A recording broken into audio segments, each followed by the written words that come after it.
क्या आपको भी लगता है कि दुनिया में कुछ बड़ा होने वाला है?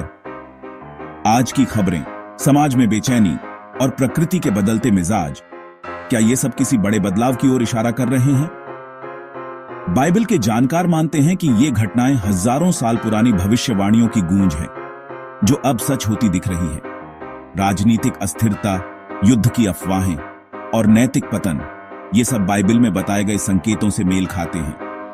इस वीडियो में हम देखेंगे कि बाइबल की प्रमुख भविष्यवाणियां 2025 की दुनिया में कैसे प्रकट हो रही है। हम मत्ती 24, 2 तीमुथियुस 3, यशायाह 17 और प्रकाशित वाक्य 13 जैसे अंशों की जांच करेंगे। यह चर्चा डराने के लिए नहीं, बल्कि आपको सचेत करने के लिए है। क्या हम सच में अंत समय के करीब हैं? यीशु ने मत्ती 24 में कहा था, तुम लड़ाइयों और लड़ाइयों की चर्चा सुनोगे। ये सब पीढ़ाओं का आरंभ ही होगा। रूस यूक्रेन युद्ध, इजराइल गाजा संघर्ष और चीन ताइवान तनाव, दुनिया भर में अशांति फैली है। प्राकृतिक आपदाएं, भूकंप, बाढ़, महामारियां लगातार बढ़ रही हैं। वैज्ञानिक जलवायु परिवर्तन को कारण मानते हैं, लेकिन बाइबल इसे एक नए युग की शुरुआत बताती है। प्रेरित पौलुस ने 2 तीमुथियुस 3 में लिखा, अंतिम दिनों में लोग स्वार्थी, अभिमानी और सुखविलासी होंगे। आज सोशल मीडिया पर आत्म प्रदर्शन, नैतिक मूल्यों का पतन और रिश्तों में कड़वाहट, ये सब उसी भविष्यवाणी की झलक है। सत्य को व्यक्तिगत पसंद बना दिया गया है। लोग परमेश्वर से दूर होते जा रहे हैं। यह सब हमें चेतावनी देता है कि हमें अपने सृष्टिकर्ता की ओर लौटने की जरूरत है। बाइबल की कई भविष्यवाणियों का केंद्र मध्य पूर्व, खासकर इजराइल है। 1948 में इजराइल का फिर से राष्ट्र बनना एक बड़ी भविष्यवाणी का पूरा होना था।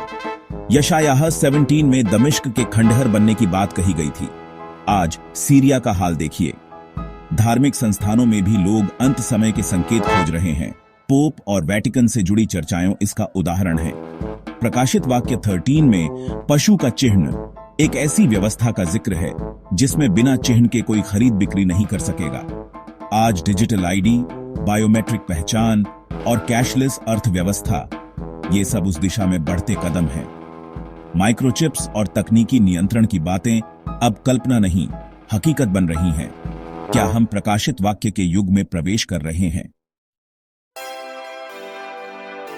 इन भविष्यवाणियों को देखकर डर लगना स्वाभाविक है, लेकिन बाइबल का मकसद डराना नहीं, चेताना है। यीशु ने वादा किया है कि वह अपने लोगों को लेने फिर आएंगे। यह आशा का संदेश है। जब दुनिया में उथल पुथल दिखे तो निराश न हो, बल्कि अपना सिर ऊपर उठाएं। आपका छुटकारा निकट है। अब समय है पश्चाताप करने और प्रभु की ओर लौटने का। पश्चाताप का मतलब है अपने जीवन की दिशा बदलना और परमेश्वर की ओर मुड़ना। कोई नहीं जानता कि वह दिन कब आएगा, इसलिए हर दिन तैयार रहना चाहिए। आइए हम इन चेतावनियों को गंभीरता से लें, आशा को थामे रहें और अपने जीवन को उद्देश्यपूर्ण बनाएं।